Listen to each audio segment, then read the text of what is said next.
Hai, namaku Mia dan berumur 19 tahun.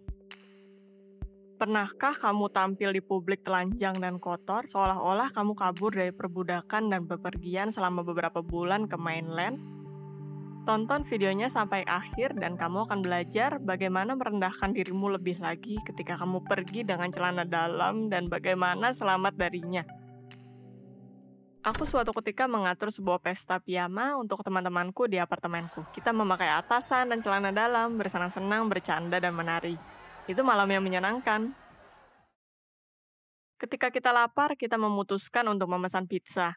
Aku sangat lapar. Aku ingin mendapatkan potonganku sesegera mungkin dan meletakkannya di mulutku. Akhirnya kurirnya datang. Dia ada di dekat sini, tapi dia tidak bisa menemukan pintu masuk ke rumah. Aku berkata, aku akan ke bawah. Aku berpikir tentang apa yang harus kukenakan. Aku sangat bingung. Aku memakai t-shirt panjang, tapi celanaku hilang. Aku memutuskan untuk mengenakan rok pendek, tapi kemudian kurir menelepon dan berkata bahwa dia terburu-buru untuk ke pelanggan berikutnya. Aku menjadi lebih grogi. Aku benci ketika seseorang menungguku, dan terlebih lagi jika dia terburu-buru. Aku berbicara dengannya di telepon dan berbohong bahwa aku telah melihatnya. Aku sudah dalam perjalanan, aku bicara dan lari keluar apartemen dengan apa yang aku kenakan saat itu. Aku menekan dengan kencang tombol lift, tapi itu tidak menyala. Itu rusak. Apapun selain itu. Di balik semua itu, aku tinggal di lantai 14. Aku berlari menuruni tangga satu persatu. Di lantai ke-6, aku bertemu dengan dua pria dengan sofa besar. Itu tidak mungkin untuk melewatinya.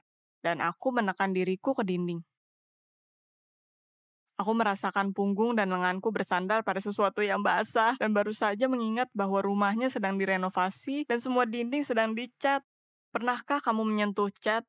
Sangat banyak sampai kamu tidak bisa mengganti bajumu. Bagaimana aku bisa menghilangkannya? Bagikan hack kamu di komentar. Aku tidak bisa kembali. Kurir meneleponku, tapi aku tidak mengangkat teleponnya supaya tidak membuatnya kesal. Akhirnya aku mencapai lantai pertama dan lari ke jalanan, seakan aku dikejar. Di saat itu aku mengerti mengapa kurir itu menyuruhku bergegas. Ada hujan yang sangat deras.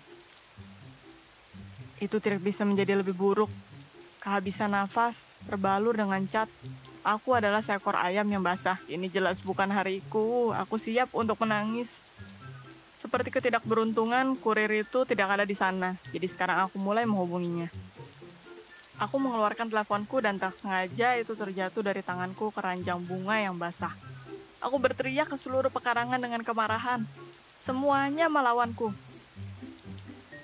Aku basah dari kepala sampai jari kaki, kotor, lapar, dan sekarang ini aku membungkuk untuk mengambil teleponku dan tak sengaja kepalaku tersangkut di semak-semak. Aku tidak bisa langsung melepaskan diri dan harus meninggalkan segumpal rambutku. Dan itu menghadiahiku dengan dedaunan yang tidak cocok denganku. Aku membersihkan teleponku dari kotoran dengan tangan kosongku. Yah, sekarang aku seperti babi. Untungnya ada cahaya di akhir terowongan. Kurir itu muncul di hadapanku, mencariku dengan aneh dan menghampiriku dengan ragu-ragu. Dan ketika aku melihat matanya ke selangkanganku, saat itu aku menyadari aku berlari dengan celana dalamku. Tidak, aku tidak mau bumi menelanku. Aku tidak keberatan jika bumi menelan semua orang yang melihatku saat itu. Aku berdiri dan menatap kosong ke matanya, memecah celah dengan kemarahan dan rasa malu. Dan terima kasih kepada hujan, tanpanya aku akan terbakar rasa malu dengan arti yang sesungguhnya. Bagaimana orang bodoh basah keluar dari situasi dengan celana pendek, tertutup cat dan tanah?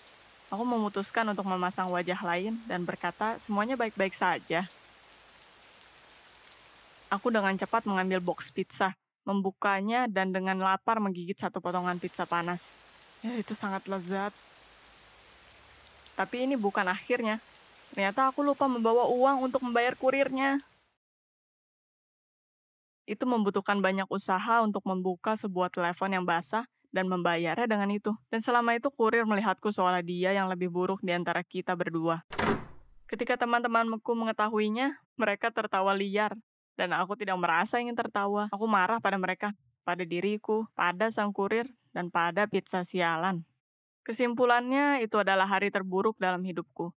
Dan kamu tidak punya ide berapa banyak waktu yang aku habiskan di kamar mandi setelah itu. Paginya aku mendapat teks dari Riley, seorang tetangga dari lantai 2 yang aku suka dari dulu. Dia mengirimiku gambar dari diriku yang berdiri dengan celana dalam sambil memakan pizza di jalan. Judulnya adalah, ya, apa itu enak? Dan dengan muka idiot penuh tawa yang tidak bisa kuhadapi. Aku menemukan diriku dalam syok. Ternyata tidak hanya kurir dan 2 pegawai yang membawa sofa yang melihat kejadian ini, tapi juga Riley dan seluruh rumah. Tidak, ini jelas adalah hari yang terburuk, bukan sebelumnya. Apa yang seseorang harus lakukan yang telah mempermalukan dirinya sendiri hampir ke seluruh dunia? Kabur dari negara, tinggal di bawah tanah? Tulis di komentar. Aku tidak bisa memikirkan apapun yang lebih baik daripada mengirim beberapa ancaman. Aku berkata bahwa jika Riley menyebarkannya secara publik, aku akan membunuhnya dengan tanganku sendiri. Dia membaca pesannya tapi tidak merespon. Beberapa hari kemudian aku pergi ke toko. Sepertinya semua orang menatapku, berbisik dan tertawa. Terlebih lagi, di salah satu kasir aku melihat tetangga paparazzi. Dia menyadarinya, tersenyum dan datang menghampiriku. Aku yakin bahwa dia tetap menyebarkan foto itu, dan sekarang semua orang akan mentertawakanku selama sisa hidupku. Aku tidak bisa menolong diriku dan aku lari ke arahnya dengan tuduhan dan teriakan. Semua pelanggan dan pegawai melihat kami. Itu adalah kejadian yang unik. Aku bahkan mendorongnya beberapa kali. Dan yang paling penting, kepala kambing ini mendengarkanku.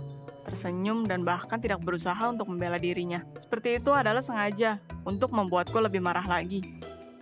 Aku keluar dari toko dengan wajah merah, dan aku yakin aku tidak akan pernah kembali.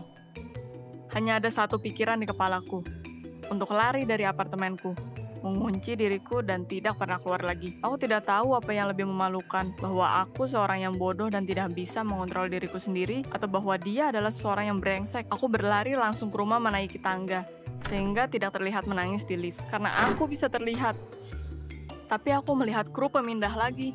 Hanya sekarang mereka mengangkut sesuatu ke bawah. Aku menekan tubuhku lagi ke dinding, karena itu pasti sudah lama kering kan? Tidak, itu telah dicat dengan lapisan kedua, dan sekarang itu ada di sekujur punggungku.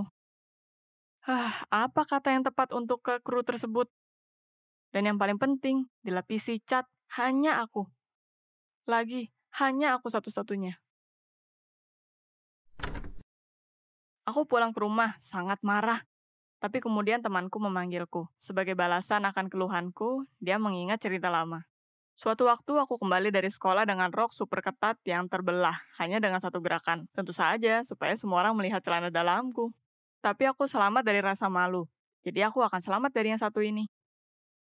Dia menyarankan supaya aku pergi ke Riley dan berbaikan dengannya. Tentu saja aku menolaknya. Tapi dia berkata dengan begitu dia bisa menghapus fotonya dan setidaknya lebih sedikit orang yang akan melihatnya. 15 menit kemudian aku berdiri di depan pintu dari apartemennya dengan muka masam. Dan menceritakannya apa yang harus kulewati di malam yang buruk itu. Riley berusaha keras untuk tidak tertawa. Tapi akhirnya menyerah dan mengeluarkan suara. Aku terdiam dalam horor. Sangat ingin tertawa untuk hal yang telah kulewati. Dan aku menyukai pria ini sejak lama. Apa yang aku harapkan?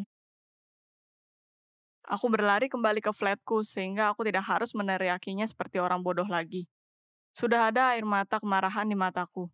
Jadi aku tidak punya banyak waktu. Aku seharusnya mengatakan sesuatu kepadanya. Riley dengan cepat berhasil mengejarku. Dia berkata dia menyesal, tapi apa yang terjadi sangatlah lucu setidaknya. Dia meminta maaf dengan wajah yang menyesal sehingga aku pun tenang. Sejujurnya ceritanya memang bodoh, dan dia tidak marah sama sekali bahwa aku meneriakinya. Dan lalu dia mengaku bahwa dia menyukaiku sejak lama, dan hanya ingin menarik perhatianku dengan foto itu dan mendapatkan alasan untuk berkomunikasi. Dan itu berhasil pada akhirnya. Dan dia merubah pikirannya. Riley dan aku sudah berpacaran selama sebulan. Aku senang bahwa aku memiliki pria dalam pendapatnya dengan selera humor yang besar. Tapi kita memiliki cukup banyak kesamaan tanpa itu. Terlebih lagi, dia selalu mendukungku dan membantuku melihat hidup lebih mudah. Mungkin hanya seorang optimis seperti ini yang bisa menghadapi karakterku. Jika kamu menyukai ceritaku, tolong like dan subscribe channel ini. Dan loncengnya tidak akan membiarkanmu melewatkan episode baru jika sesuatu terjadi padaku.